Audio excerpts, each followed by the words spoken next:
Hey, what's going on, guys? In today's video, I'm going to be doing my final mock draft 3.0, and this is going to be a 2-round mock draft. But before I get into the video, let me just tell you guys, I'm going to be streaming the 2023 NFL Draft Day 1 and Day 2, possibly Day 3, on my YouTube channel. Tune in on April 27th at 8 o'clock. I'm going to be streaming the draft on my YouTube channel, Big Reeks. Make sure you stay in tune for that. But transitioning back into this video, of course, this is going to be a 2-round mock draft, and I don't want to take too long. Of course, there are going to be 63 picks made within this video, so I'm going to be, shortening up my selections and giving, less details. Even though I know a lot about these prospects and what the teams are really looking for, I'm going to try to give a synopsis of why I picked this player, their fit, and the team's positional need. All right, so let's start off with the Carolina Panthers. I think they're going to end up taking Bryce Young. He is now the favorite for the first overall pick. He jumped CJ Stroud after, some pro day process, the S2 cognitive test where he scored a 98 on. And, CJ Stroud performed pretty terribly at an 18 on the S2 cognitive test. Outside of that, Bryce Young's entering a system that has some decent weapons. They just lost their biggest one in DJ Moore and Chosen Anderson. Robbie Anderson changed his name. But that is going to be the selection for the Carolina Panthers that I'm predicting that everybody else kind of is. The former Heisman winner as well. Now going on to Houston, I would really like them to trade out of this position. If Bryce Young is gone, I'm not taking a risk on any of the other quarterbacks in this draft class.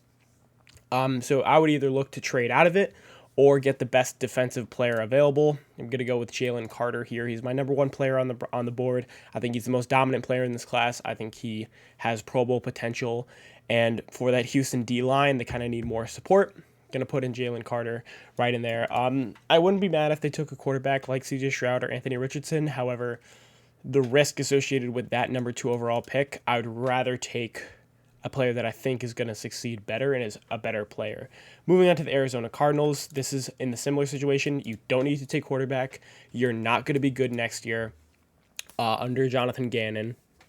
Look, your Kyler Murray is a question mark next year. The offense is a humongous question mark with not that many weapons. Your defense was horrible last year and is going to be horrible, but let's start building the right way. Let's start building through the draft, get good quality top overall picks, and make them play immediately. Gonna go with Will Anderson here, my second player on the draft board. Really like him coming off the edge.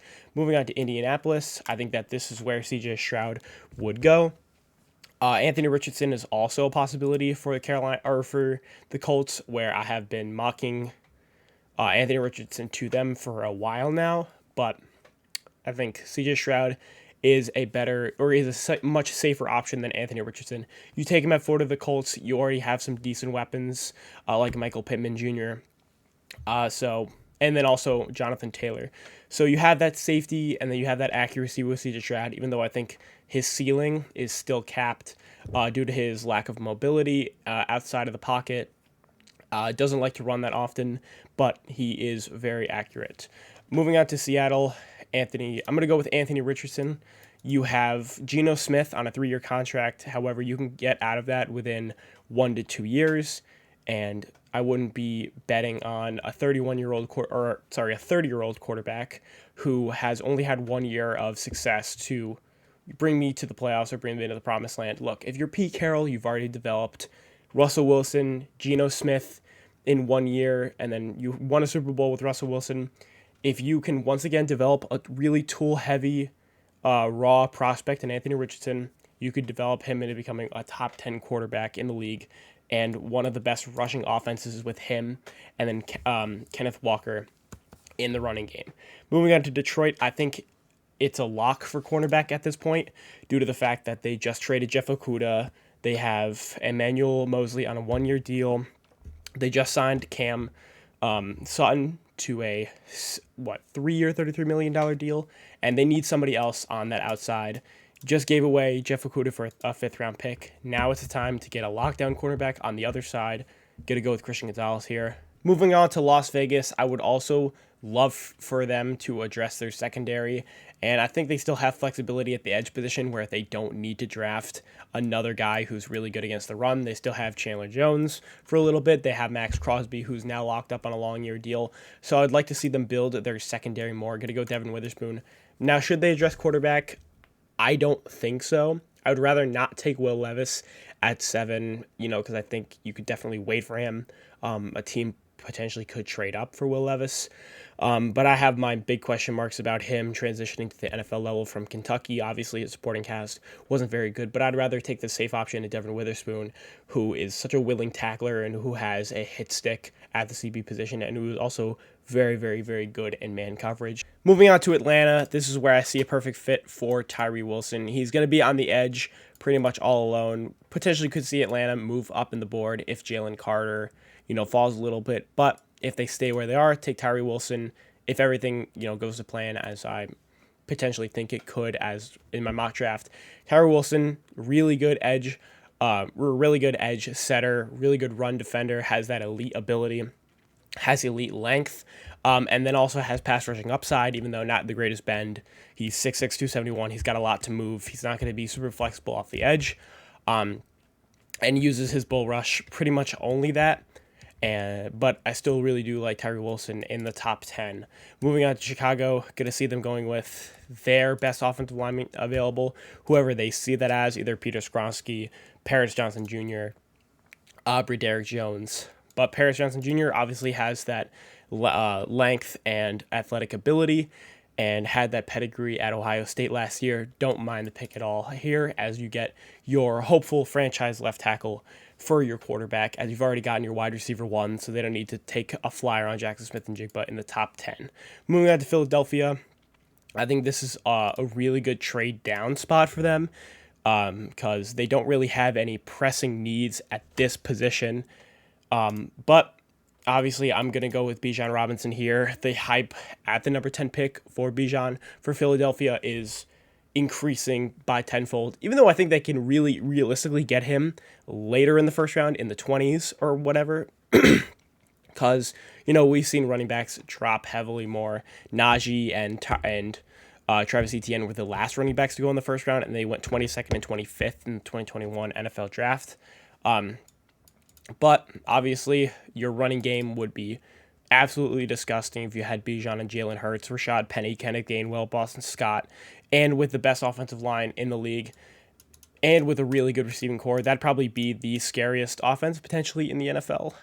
But I think you can get Bijan Robinson later in the draft. I don't think you need to take him at 10, but they don't really have any pressing needs here. They don't need to take a draft pick on Lucas Van Ness or Miles Murphy here, which would definitely be a reach at that level. I wouldn't say anybody's complaining about a potential Pro Bowl running back within the top 10. Outside of his positional value as a player, he's going to perform. Moving on to the Tennessee Titans, I'm going to have them definitely going with an offensive line, and I would want them to take Broderick Jones here.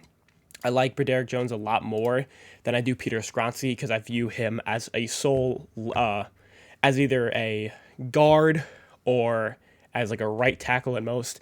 He has his arm length is small or short, 32-inch arms. Now those are big arms, arm length. However, that's in the 4th percentile for all left tackles. In his wingspan at a 79.5 is in the 8th percentile. Those are red flags, especially moving in the NFL level, and I think he could actually jump to guard. So I would actually put him as my guard 2 in this class and not as my offensive tackle 2 or 3. But moving on to Broderick Jones, really like him, 6'5", around 311, pretty athletic too, and redshirt sophomore, he's young. He allowed no sacks in his 2 years starting at Georgia. He also only allowed 1 pressure. So stalwart left tackle for Tennessee, who is a run-heavy offense with Derrick Henry, who's being rumored to be traded, but we don't know about that. Like the pick there for Tennessee. Moving on to Houston, I think that it's probably the best time for them to get some type of offensive weapon, either that being a wide receiver or potentially an offensive tackle or at right tackle, because they don't need a left tackle. They have Laramie Tunsil. But I would probably end up going with wide receiver for them with Jackson Smith-Njigba. or potentially Zay Flowers. But if you're building towards the future and you want to get a quarterback next year, you realize you're going to be in a rebuilding year with DeMarco Ryan, and you don't pick a quarterback this year. You just lost Brandon Cooks in a trade to the Cowboys for a 5th and a 6th round pick. You still have got some young guys like Nico Collins, Brevin Jordan. You've just gotten Dalton Schultz. Let's see what Davis Mills has. Maybe even you make a trade for a young quarterback like Trey Lance. Let's get him a good offensive weapon that he can rely on immediately out of the slot in Jackson Smith-Njigba, who has really good after the catch ability, and who can also get up there with the catch point as he is 6'1", 196 pounds. Moving on to the New York Jets, I would actually quite like them to take an interior defensive tackle, but not at this point. If they wanted to trade up for Jalen Carter, if he fell, I would like to see them do that a lot. But at this position, once again, I think Peter Skoronski is a guard. You have Laken Tomlinson for such a long time. But I want them to take a true left tackle. Going to go with Anton Harrison here. Like him a lot. He allowed the least amount of pressure percentage in the passing game, according to, PFF. He allowed a lower pressure percentage and a higher win percent at tackle than Peter Skoronski, Paris Johnson Jr., and Broderick Jones. He was number 1 in pressure percent and win rate at the left tackle position. Really like that there. And plus, he doesn't have to start right away. You also have Dwayne Brown for another year until he's going to retire. He said he's going to come back this year, but is coming off of a big shoulder injury. Was tweaked definitely last year.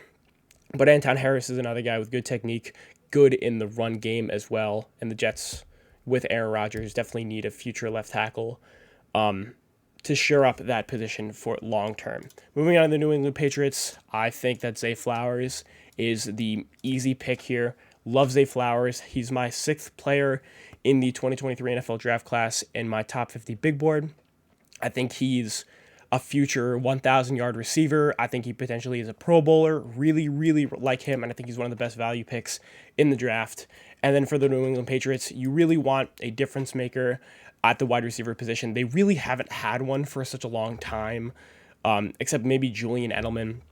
Haven't had a 1,000-yard receiver. They have an okay receiving core next year with Devontae Parker, with Juju Smith-Schuster. They lost Kendrick Bourne, who was their best receiver. They've still got Nelson Aguilar.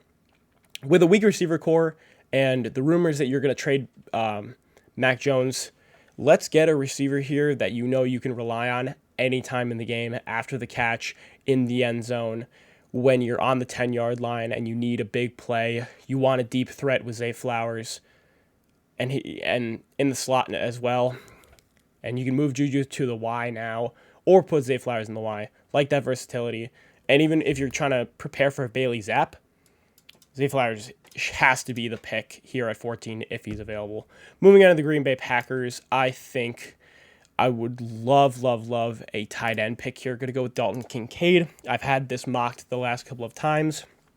Jordan Love, young quarterback. What do young quarterbacks love to do? They throw to their tight ends because they're safety nets. And Dalton Kincaid is definitely the best pass-catching tight end in this draft class. Doesn't offer too much as, a full-down blocker, but tight ends are becoming more like receivers. We've seen Kyle Pitts come in. We've seen Travis Kelce thrive. We've seen Mark Andrews thrive.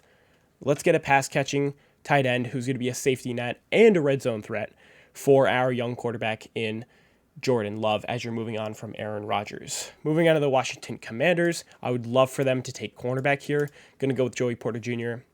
Cornerback is one of their weaker positions.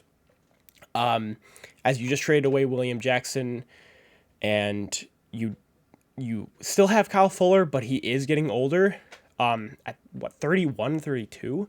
So Joey Porter Jr., he's really good man cornerback, good press cornerback, plays in the receiver's hips. He's a lengthy cornerback. He's got an 82-inch wingspan. He's 6'2", 205, ran a 4.46 or 4.47. However, he is going to get burned by super fast receivers if he loses in press.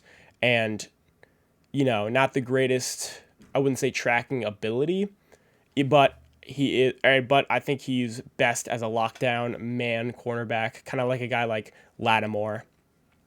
Moving on to Pittsburgh, I think it's probably best if they end up going with in some type of offensive lineman, whether that be in the interior or on the outside. They say cornerback and edge and here, but I would definitely see that.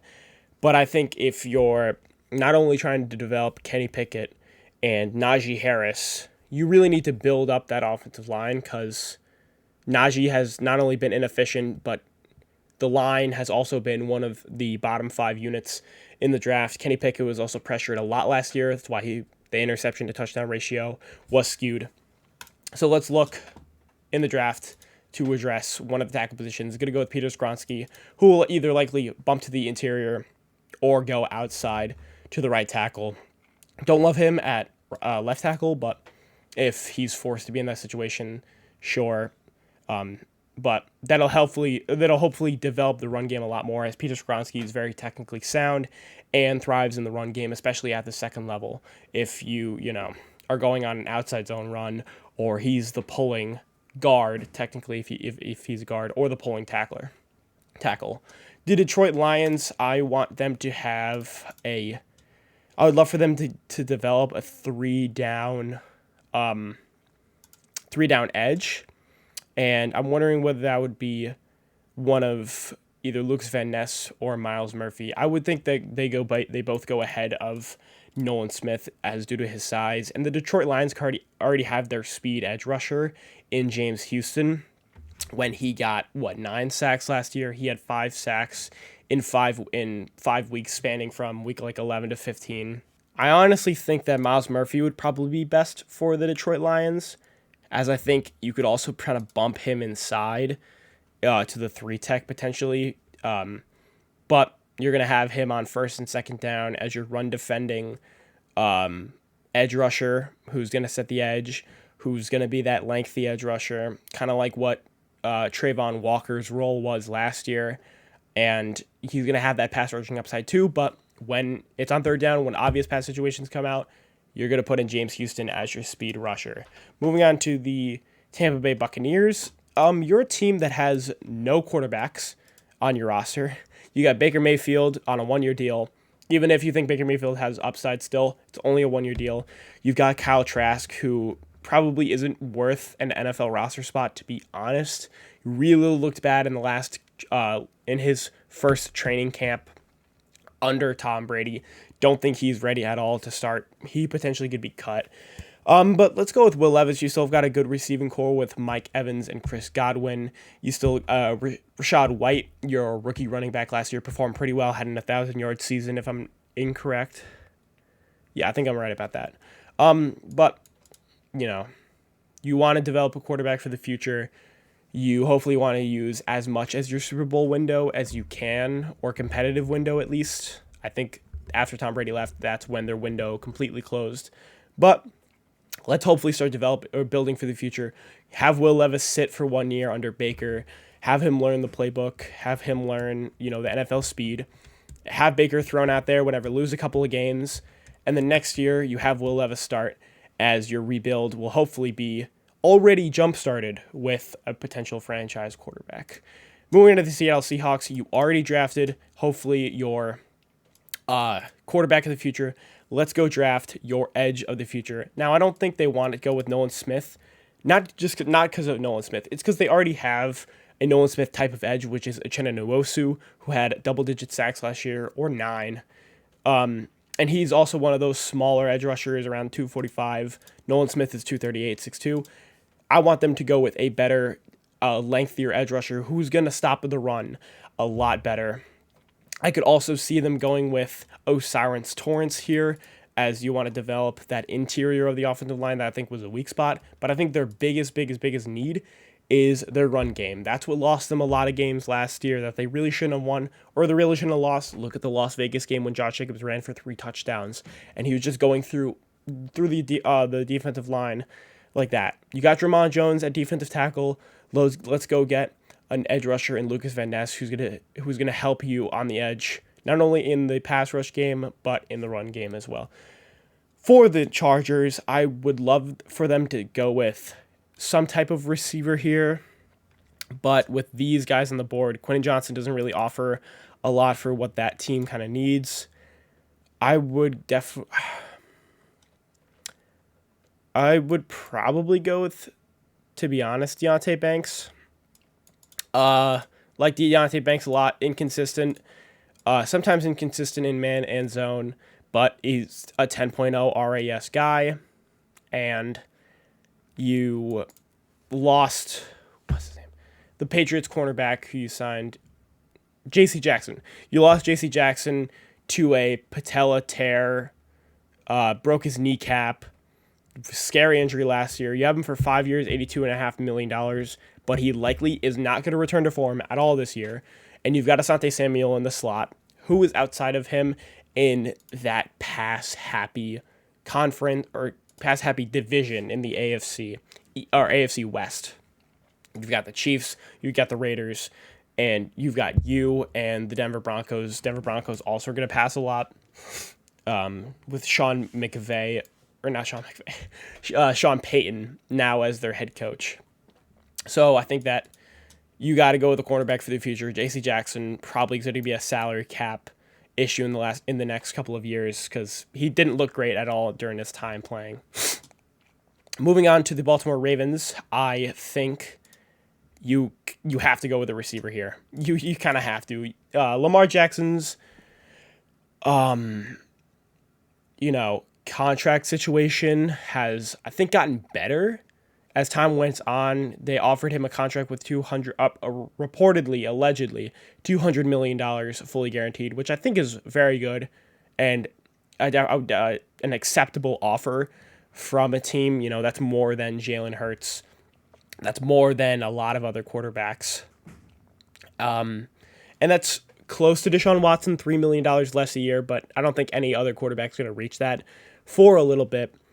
But you just signed Odell for a 1-year deal. You still have Rashad Bateman, who you drafted in the first round, and that's going to be your slot guy. Let's go get an X-body receiver. You got Odell on the Y, and now you're going to have Quentin Johnson, who you can throw the ball up to, who's going to be a red zone threat, and who's going to be your X receiver. I definitely could also see them taking Nolan Smith, as I think they do need edge help.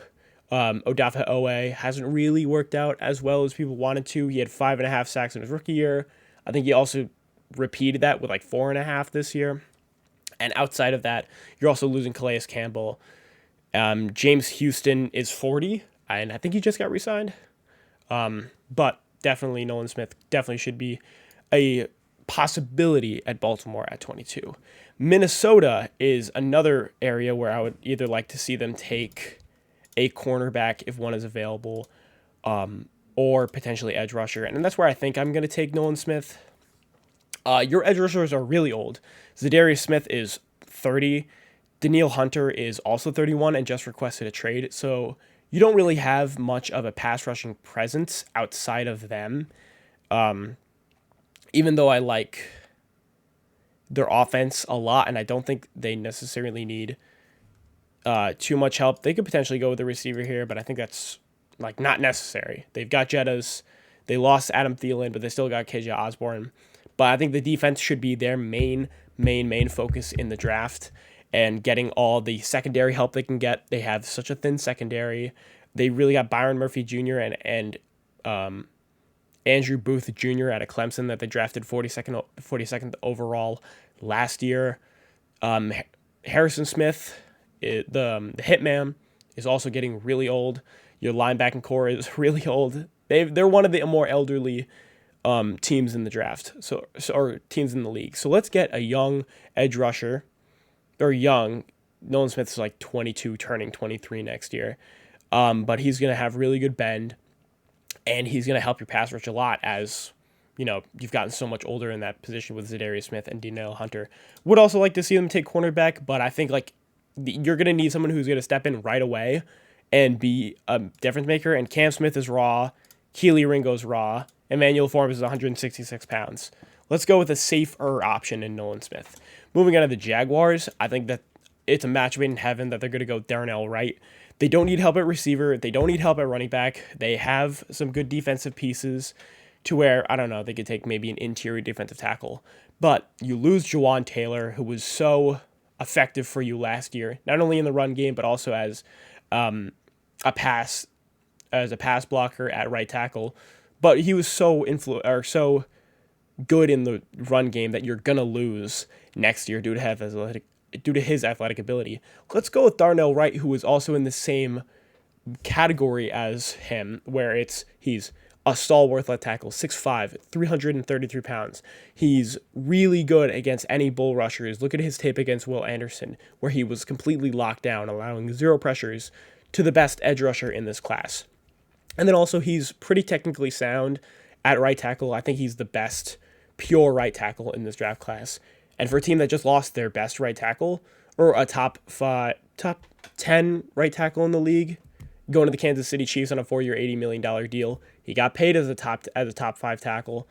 Replace him with a right tackle within the draft. For the New York Giants, I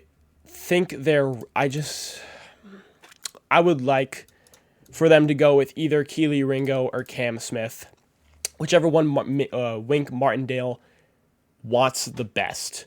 You had a good secondary last year, but your secondary performed it played so well that it was like it's unsustainable. They played pretty unsustainable at the secondary position, and once they started getting really injured, that's when their passing defense kind of got exposed a little bit. When Xavier McKinney broke his hand, when Adoree Jackson was on the IR, when they lost Julian Love for a little bit. You're thin at the cornerback position, and I think you have enough good wide receivers to not want to jump ahead and probably overdraft Jordan Addison, who I don't think is, that great at the next level, as he's really thin. Let's go with the cornerback who has a lot of talent, and who has some good pedigree coming from Georgia, but he's still raw. He's, not good in zone, I'll say for the least. Based on his film, he kind of didn't recognize a lot of routes as well.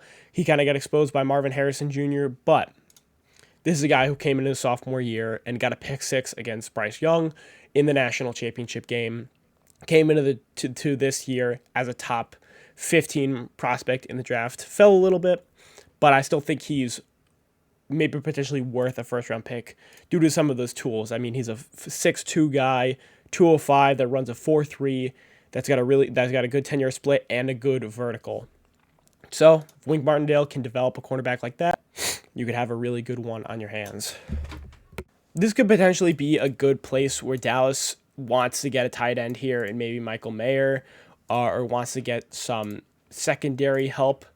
But I would probably end up going with Brian Branch here in the first round. I like Brian Branch a lot. I think he could potentially slip out of the first round. But this is a guy who's a superb tackler. 4 missed tackles in 104 total attempts. Swiss Army knife. He can play in the box. He can play in the slot. He can play even a hybrid linebacker role on the weak side. He can play, the deep half. Even though I wouldn't really recommend it because he's not the fastest cornerback, and he sometimes will get burnt or get passed on the sideline on a tackle. But really good tackle, Swiss Army knife, and for a defense that's already really good, let's keep on building that secondary, as you've got a really good deep half secondary. Sometimes you're going to get burned in the intermediate areas. Definitely could see them going with some type of offensive weapon, whether that be the offensive line for the future, or whether that be a tight end in Michael Mayer, as you just lost Dalton Schultz. But you just let go Dalton Schultz for nothing, and you already have Jake Ferguson for next year. So I don't think they need to go with a first round tight end. They can go with another position in Brian Branch that fills a more important role than tight end. For Buffalo, you lose Tremaine Edmonds last year, but none of these linebackers in the first round are worth first round picks. Really would like for them to go with wide receiver, but for Jahmyr Gibbs, you already took a Jahmyr Gibbs type of running back in in his brother James Cook last year. Let's go with wide receiver here. Jordan Addison. You have Stephon Diggs. That's your big claim. You've got Gabe Davis as your deep threat. Let's go with Jordan Addison, who's more of your intermediate threat in the slot or out of the slot. You're going to have him mix with Stephon Diggs in the X and the Y. Not the fastest receiver, but he's effective. I think Jordan Addison is going to end up being a quality receiver, but never a 1,000-yard receiver, in my opinion. But for the Buffalo Bills, everybody's going to be looking at Stephon Diggs. Everybody's going to be looking at Stephon Diggs. Gabe Davis has one real role, which is a deep threat, who you're going to throw the ball to, when he's one-on-one in the middle of the field. Let's get another weapon in there with Jordan Addison to where Josh Allen has somebody else to at least throw to. Moving on to Cincinnati, I think that this is another good place where I've seen Jahmyr Gibbs go, and then I've also mocked. Really like him in Cincinnati. What does Joe Burrow do so effectively? He gets the ball out quick because his offensive line is not really there. Speaking about the offensive line, I definitely could see them taking DeJuan Jones here, as La'el Collins is also a potential cut casualty. But you're losing Joe Mixon. He got arrested again. Samaje Perine is gone. So who do you really have at running back at that point? Let's go with Jahmyr Gibbs here, as he's going to be a really good pass-catching back, and he's going to be really good as a speed back as well. But I think you got to dual complement him with a power back. And that's why I could definitely see you taking DeJuan Jones. But if you're going to throw DeJuan Jones in there year one, if you're going to cut La'el Collins due to his salary cap, he's going to, he's going to be raw out there at 6'8", 200 or 370 pounds. DeJuan Jones would be sick in the run game. But in the pass game, I think he could be a liability against some real NFL edge rushers with real elite bend on the outside, because he's just not athletic. He just can't catch up to those guys. Let's go with Jahmyr Gibbs. Let's continue to build that offense. Moving on to the New Orleans Saints, they lost a lot of key interior defensive line depth and talent. So that I think is their biggest need, and that's the difference between you want to go with Kalijah Kancey or Brian Breezy. Personally, I'd rather go with Brian Breezy. He had a ton of battles and adversity in college. He had some family member deaths. He tore his ACL. He was battling sickness all of last year, as well as a foot injury.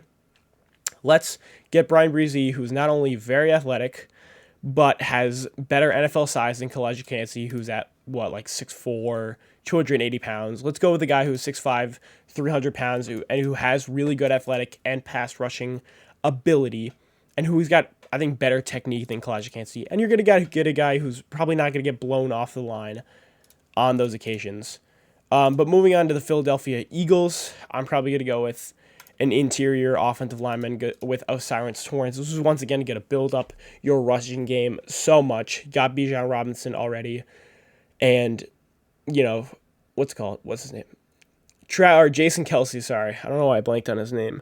Jason Kelce is going to be around for one more year probably, and you're going to bump in either Cam Jurgens or Landon Dickerson to the center position, whichever one probably fits best. I think it's going to end up being Cam Jurgens because Landon Dickerson just made a Pro Bowl as a guard.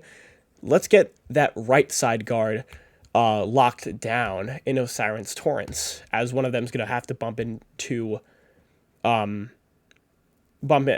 center. So let's lock down that position and continue to build that already young offensive line, and then look to the tackle in a few years once Lane Johnson has to retire. Kansas City Chiefs, I think that they should definitely go with edge rusher. I think Will McDonald or Keon White could be a good selection here.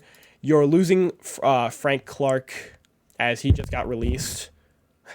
And outside of Chris Jones, you had 10 or 13 sacks outside of Chris Jones.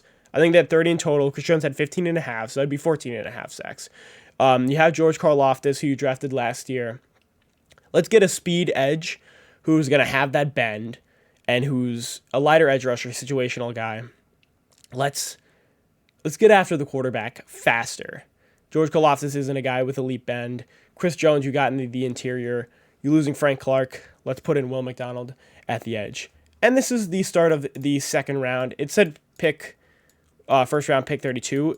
That's not true because this is Pittsburgh's second round pick that they traded with Chicago. This is Chicago's original pick. This was in the wide receiver Chase Claypool. This was in the Chase Claypool trade. It's not a first-round pick. That first-round pick had to be forfeited by the Miami Dolphins as they were found guilty of tampering. That was within the Tua Tagovailoa, situation with Brian Flores. It's a second-round pick. So this is the start of the second round. Let's go with cornerback here, as you didn't need to go with a first-round cornerback because one of them fell. Let's go with Cam Smith out of South Carolina. Really good athletically, raw player still, but he's got, once again, smooth hips, and he's got some pretty good ball hawking ability as well. Reminds me of a lot of A.J. Terrell out of Clemson. A.J. Terrell had a lot of difficulties that were highlighted in the national championship when he was going up against Jamar Chase, but A.J. Terrell went to the NFL, has performed pretty well, so I'm going to go with this 6 foot, 190-pound Cam Smith, who I view as pretty good cornerback to the next level if you could develop him technique-wise. And then Houston with their third pick within, 33 picks, which is pretty good. Now I would look more towards the defense once again. Or, yeah, I would say definitely defense here. Going to go with Keon White out of Georgia Tech. Now, Keon White is a big edge rusher, 6'5", 285. Really a really good stand-up, powerful edge rusher that probably fits best in an odd scheme. But DeMarco Ryan is going to put in a 4-3. He's probably going to end up being a hand in the ground 6 tech or a 7 tech or a 5 tech, actually. He'll play within that range of a 5, probably a 5, actually. 5 tech edge rusher, not going to have a leap end, going to use his bull and his size a lot, but good against the run game. You already got Jalen Carter. Now you got Keon White with him. That's going to be probably a horrible side to run on. And he has pass rushing upside, as he's going to club his way to the quarterback, and he's got that length and that range to get him down. With the with the Arizona Cardinals, honestly, I would probably say interior defensive line. J.J. Watt is retiring, but does he even fit Jonathan Gannon's system? Kalijah Kancey, he'll probably get bumped out, honestly, maybe to the edge, because in the run game, Kalijah Kancey probably is going to get exposed by bigger offensive lines, and if it gets double teamed, that's going to be a problem. But I see him more as a lot of a Jerry Tillery kind of edge rusher, where he's going to have that pass rushing upside. He had 8 sacks last year at Pittsburgh, but not like an Aaron Donald type of a lighter defensive tackle where he's going to just be dominant at his size and just be so good in the pass game. Because he doesn't have his frame. He doesn't really have the strength that Aaron Donald does. But Kalijah Kancey's still going to be really good in the pass game. Wouldn't love to see him on too many goal line situations. Indianapolis Colts, you drafted C.J. Stroud. What is the next move? Offensive tackle. Let's go with DeJuan Jones here for the run game. Jonathan Taylor, I think, would love running behind DeJuan Jones, as he's 6'8", 370 pounds. However, not athletic, not super, sound technique, and then he also doesn't. He just isn't super athletic. He's just got so much to move around that he's just gonna have to. That's just gonna have to be one of the hits on his game. But that size and that ability in the run game, he's just gonna move everybody because of his size. So like that for the Indianapolis Colts. And also you're protecting not only your franchise running back, your franchise quarterback who you drafted in C.J. Stroud. This is the Los Angeles Rams' first pick of their draft, and to be honest, they're in complete rebuild mode. You know, Stafford's starting to get really injured. He had like a Tommy John injury last year, and then he also had a massive neck injury that took him out for the season. Cooper Kupp was also out for the season. You just traded away Jalen Ramsey. Aaron Donald is probably going to retire really soon. You don't have any secondary depth. You've lost all of your offensive tackle or offensive line depth. So let's just go with the best player available. Let's just hope that we can at least start the rebuild the right way. And do you want to go with a quarterback here, or do you want to wait next year? Because you have your first round pick next year. Do you want to wait for next year to go with a quarterback? You got the pick of the litter if you're one of the worst picks, with Drake May or Caleb Williams or Shedeur Sanders if you want.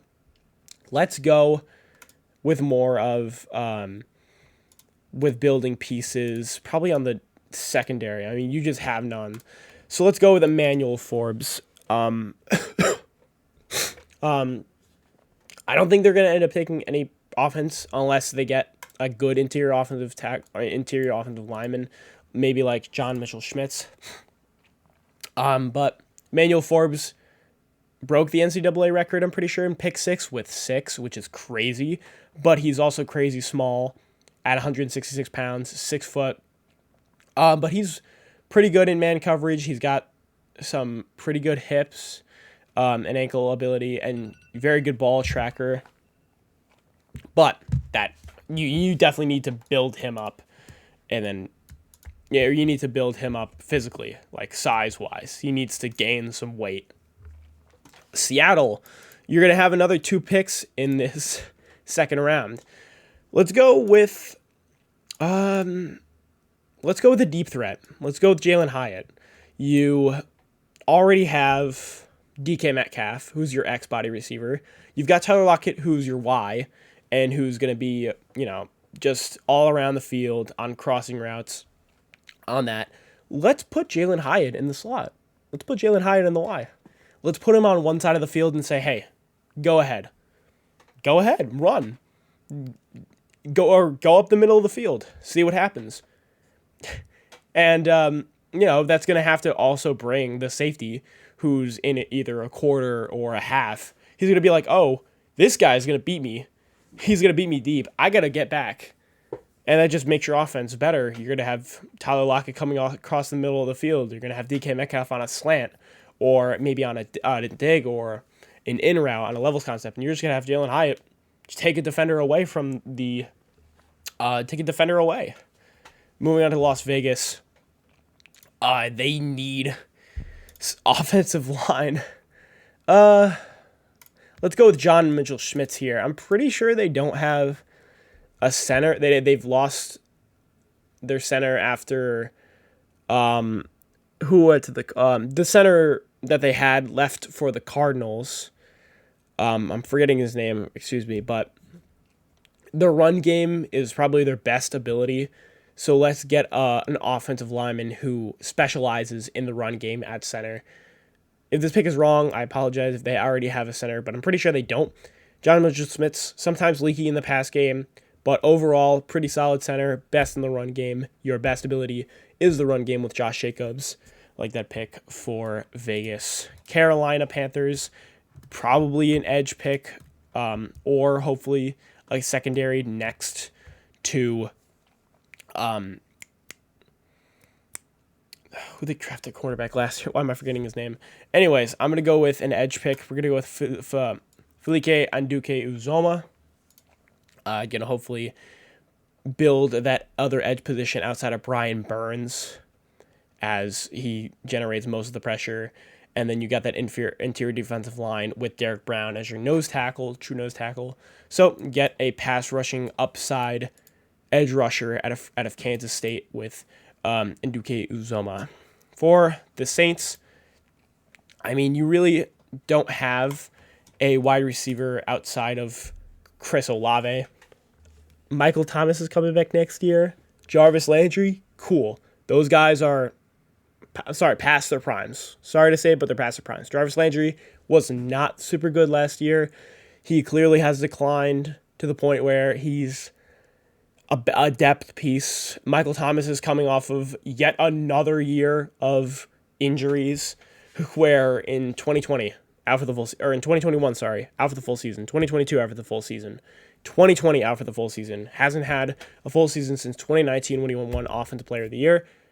Let's go get Cedric Tillman, who is a 6'3", 210 guy, who is, maybe not the best deep threat. You already got that with Chris Olave. He's going to be your future X-body receiver out of Tennessee, who is better than Jalen Hyatt, to be honest, last year, and has that jump ball ability, who has that really good hands, who's going to be really good in the red zone. And for your future quarterback, they don't have one really on the roster. They definitely should draft a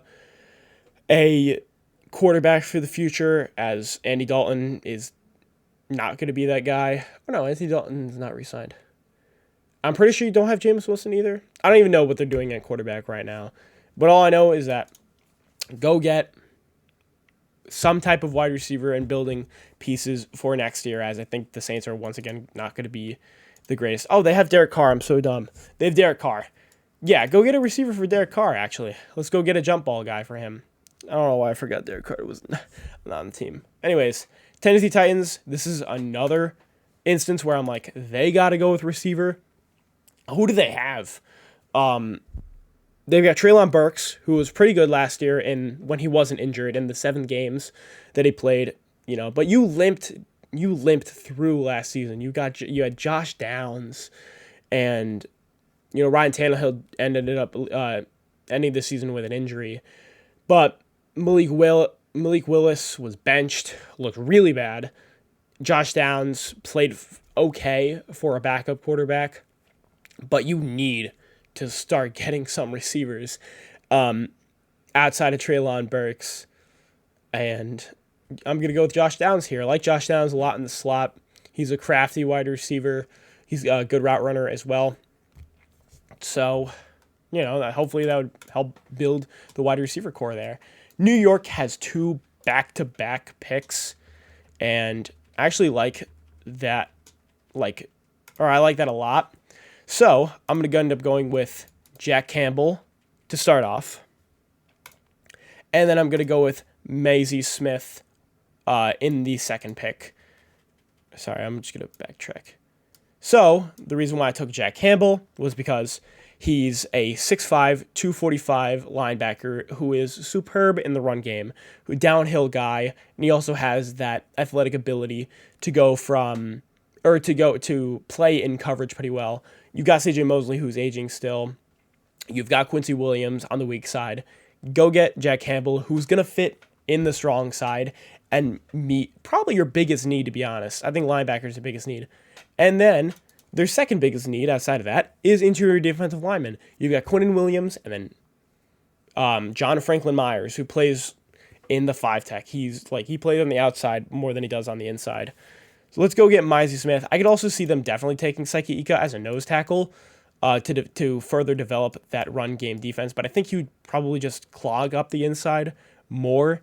Going to go with Maisie Smith, who has better pass rushing upside to fit alongside Quinnen Williams and that defensive line. But I think Jack Campbell is a book-in for the Jets, or maybe even Drew Sanders, who's a really good blitzing linebacker, another blitzing strong side linebacker guy.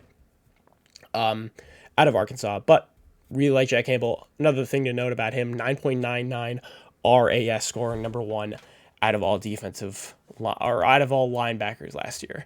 Atlanta is back up on the board, and I could also definitely see them taking another defensive lineman, but I think you kind of lost all of that. Actually, yeah, I was about to say, I'm going to go with defensive tackle here, but no. Let's go with Drew Sanders here. Linebacker of Arkansas. I just mentioned him. Strong side guy. Good blitzing linebacker. He had 9.5 sacks last year and 2 forced fumbles at Arkansas last year. Was all over the place and is also pretty good in the run game. So he's like a hybrid defensive lineman, linebacker role where he's going to have to drop back sometimes, or then rush the pass rusher. So we've got that versatility for a defense that has kind of built up a lot. Last year you got Jesse Bates now. You've got AJ Terrell, Drew Sanders now. So yeah, and you still got Grady Jarrett as well on the defensive line. So I actually quite like how Atlanta's been building outside of the quarterback position. I think that they definitely should address that in the future. Green Bay's second pick. Actually, one thing to note here is that the Jets probably end up not having one of these picks. One of them will be used in the Aaron Rodgers trade. So one of these picks will end up being Green Bay's. And yeah, outside of that, they probably should have a second pick in this mock draft, but I'm not going to be doing any trades because that trade yet hasn't happened. Still waiting on the Aaron Rodgers trade. So Green Bay really should have 2 second-round picks here. They probably could go with Mozzie Smith if they wanted to. But good to go with edge here. Adetomibe Adebaware, weak side guy. Smaller, I guess defense. He ran as a what? Yeah, no, he ran as an edge. What, 6? He's like a very compact edge rusher. He's like 6'2" or something, like 280.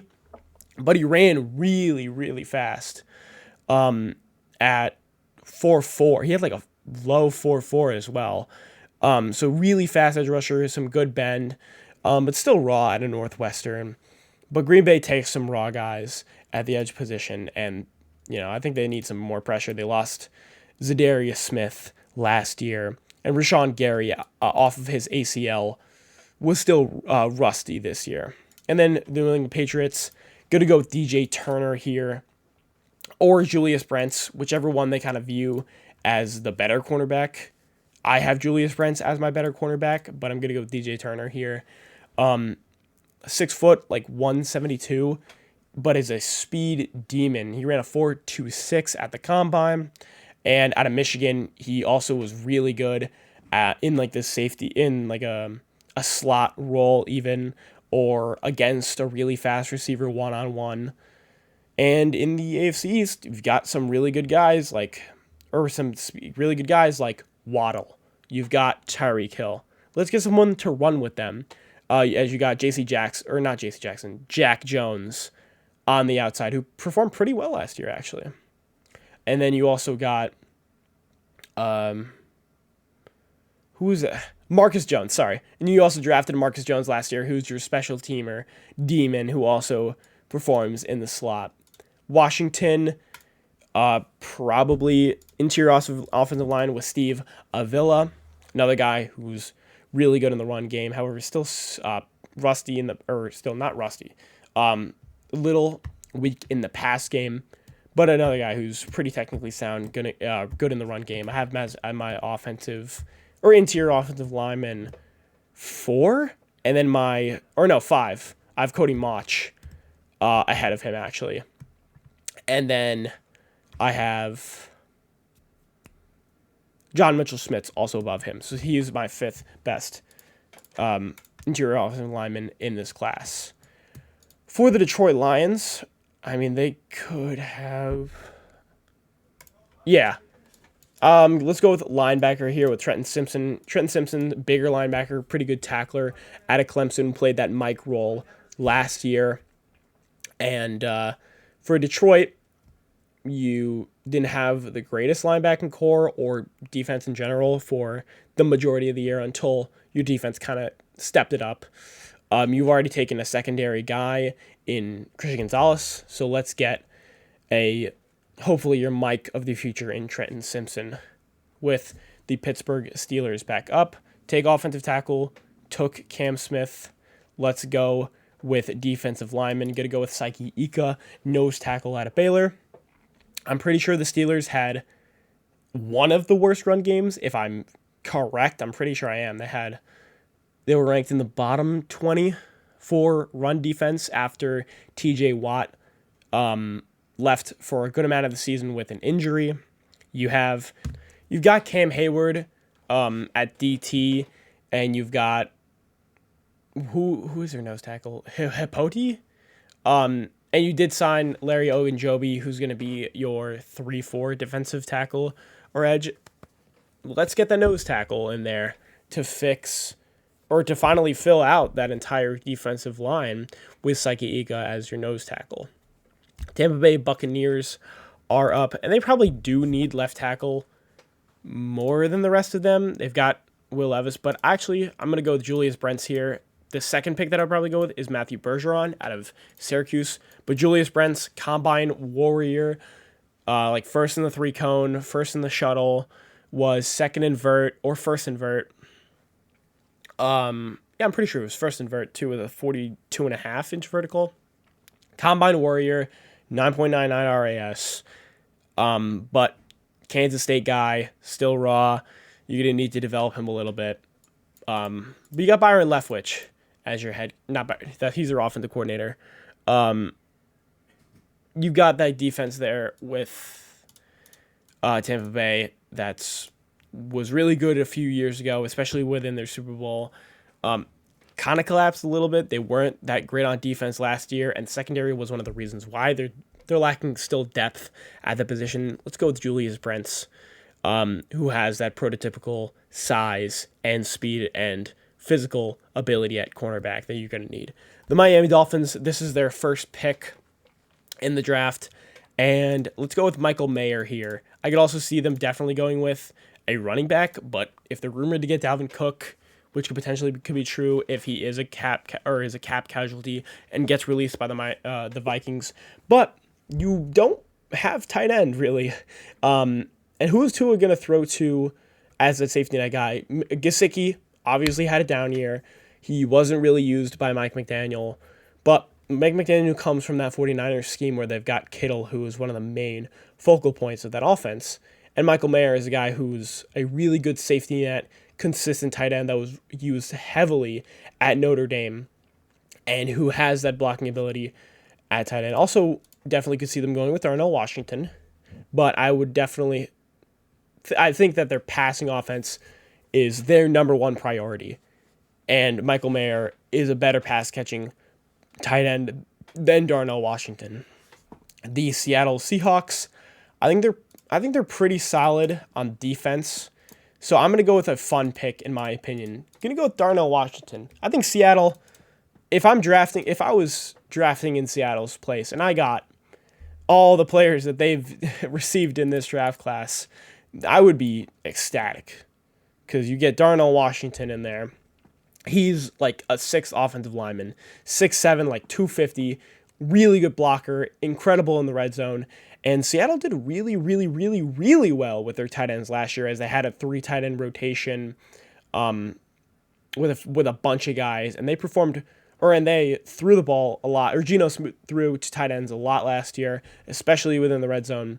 Darnell Washington not fixes that. He just adds to that red zone offense and that dynamic offense with now Jalen Hyatt, Anthony Richardson, Darnell Washington. That's a crazy offense. And then Chicago, they've got a lot of picks coming up. So let's get first the one that I want, which is Cody Mauch. I'd love to see him on Chicago. They've now got Tevin Jenkins on the interior offensive line, and now they've got Cody Mauch. So, maybe you bump. Oh no, you don't bump him. Now you have Paris Johnson. Now you have Tevin Jenkins. Now you got Cody Mauch. That's a really, really physical offensive line and really, really good in the run game. Because Cody Mauch is just such a mauler at the tackle position because he played tackle at North Dakota State, but he fits best as a guard. Due to his arm size, he has like 3 percentile arm length and not a large wingspan as well, but he's a mauler. On film, he's just throwing guys to the sideline. He's just moving them out of the way completely. And at the guard position at the next level, he's probably going to thrive at that as well. Tevin Jenkins, you have on the right side. Cody Mauch, you're going to put probably on the left side. And then that running game with Justin Fields becomes oh so better. Literally like that pick for Chicago there with Cody Mauch. And then I'm going to end up addressing their other needs later in the second round with those other 2 picks. With the Chargers, you decided to wait on a receiver. So let's go with Marvin Mims here out of Oklahoma. Could also see them going with Nathaniel Dell, even though I have some question marks, and I think Dell goes in the third round or really late first round here. But Marvin Mims, pretty solid out of Oklahoma. His best year was his freshman year, and then he played pretty well with Caleb Williams when he was there. This year had a decline, as well as the entire Oklahoma team, but 5'11", like a 190 guy, pretty decent athletically. Not like super elite athleticism, but he's a pretty solid receiver. He's what I would describe as just a solid receiver who you're going to put in the slot and who's going to be consistent. And for the Chargers, you're losing a lot of receiver ability as you go on. You know, Keenan Allen is getting a lot older. Mike Williams really has one ability, which is his jump ball ability that you signed to a humongous deal. Still got Guyton, but let's get a safety net receiver. Let's just keep on adding weapons for that Chargers offense. Could also see them definitely going with running back as, you know, Austin Eckler requested a trade as he's not getting the money he wants. But that's a situation for a different level. I'd probably go with running back later in the draft, which I think that they should addressing because I like this running back class quite a bit. And then for the Detroit Lions, I think that's what I'm going to actually end up doing, to be honest, drafting a running back. Yeah. Let's go with...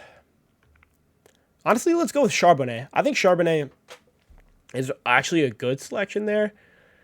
I think A-Chain definitely is my second option for the Detroit Lions. They're going to have to battle between which one they want there.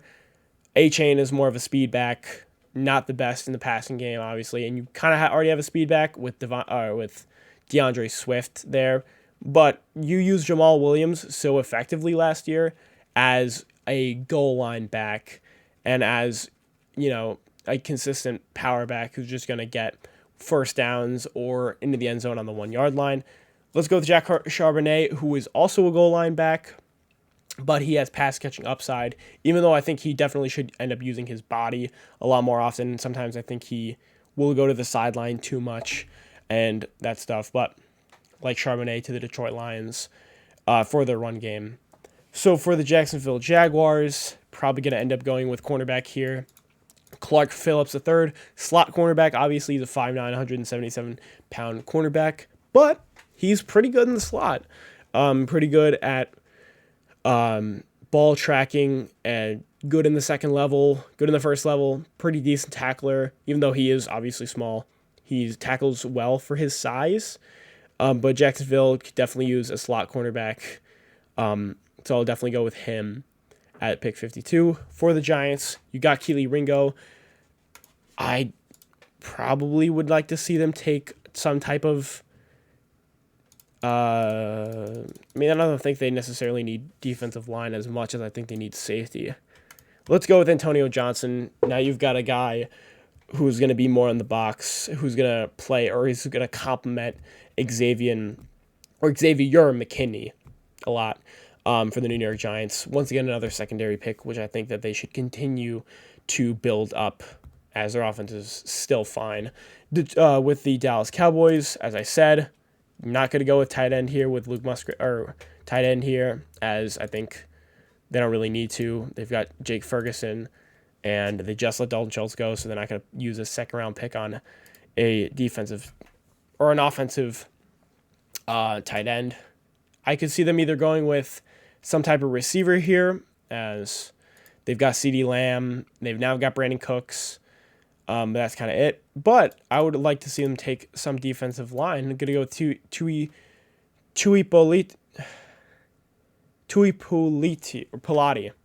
Hawaiian name, difficult one, kind of like Tua Tagovailoa. But outside of that, he could play the edge. He can play the 5 tech, like slightly even the 3 tech. Another bigger defensive lineman. Had a really good year at USC last year with 12.5 sacks. So I think that's a good pick for the Dallas Cowboys, who continue to bolster up that defensive line, which is headlined by Micah Parsons. And moving on for the Buffalo Bills, I kind of want them to take running back. I think that's one of their biggest needs. But then also I understand that they need to take offensive line here. Their offensive line kind of headlined by Deion Dawkins, Pro Bowler. They just signed Connor McGovern to what a 1-year deal this year. But let's get Joe Tippmann on the other side of him and continue to build that offensive line for Josh Allen. Cincinnati went with Jahmyr Gibbs here. Let's go with a tight end in Luke Musgrave. Luke Musgrave is pretty much described as the Anthony Richardson of the tight end class. You know, athletic ability through the charts, super fast. He played really well at the Senior Bowl, but he's still raw coming out of Oregon State. But in the pass game, he is definitely super effective. And for Cincinnati, I like that pick a lot. As you know, they've kind of mixed around tight ends the past couple of years. So let's get that 4-year security with Luke Musgrave, who could potentially become a top 10 tight end, potentially, if he can mix that athletic ability and then still produce at a high level. For the Cincinnati Bears, good to go with edge here. B.J. Ojulari. I have Isaiah Folsky slightly ahead of B.J. Ojulari, but I think for Cincinnati, they need more bend off the edge and speed. Ojulari as a slightly, you know, faster and more athletic edge than Isaiah Folsky, who is more of like a stand-up 6'5", like 270 edge rusher. Want them to get, you know, faster off the edge, need them to get more pressure. They were horrible last year at generating that. I think B.J. Ojulari at 61 probably makes a lot of sense. Philadelphia is another team that I would recommend for go to edge rusher. Going to go with Isaiah Folsky, as I just described him. And then for Kansas City, they go with Will McDonald. They could go probably with some type of, I would definitely say offense here. They drafted a ton of defense last year, so I don't think they need the most defensive help. So I'm probably going to go with receiver. Let's go with A.T. Perry, who I view pretty highly on. 6'3", 210, and he's a really good route runner for some reason. But he doesn't necessarily play like he's 6'3", not phenomenal at the catch point, doesn't come down with some of the balls that I think he should, but is like a weirdly really good and fast like edge rusher, or not edge rusher, wide receiver. He's pretty fast. He's like a 4.3 guy, 4.38 at 6'3", which is pretty good. He has the not build of DK Metcalf. What I kind of rationalize it as is DK Metcalf, but without DK Metcalf. But if DK Metcalf was a slot receiver and like 5'9", he's like a 5'9", 6'3" receiver, which is weird, but it's still effective at a Wake Forest. And then Chicago with their last pick, probably going to end up going with some type of cornerback here. Going to go with Tyree Stevenson, who I think is a very good value pick out of Miami. He's like a mini Christian Gonzalez, not in size-wise, but in ability-wise. He flashes a little bit of some lockdown ability at Miami, probably the best player out of Miami, or the U of Miami, last year. And, you know, if you don't want to draft a cornerback super early, you can go in the second round to get Tyree Stevenson. He probably goes within the top 40, but I ended up drafting some other cornerbacks above him, have him even over Emmanuel Forbes. But that's going to do it for this video. Let me know your thoughts about this mock draft. Let me know some players you want your teams to draft. And make sure you tune in to my draft stream on April 27th, of course. I'll see you in the next one.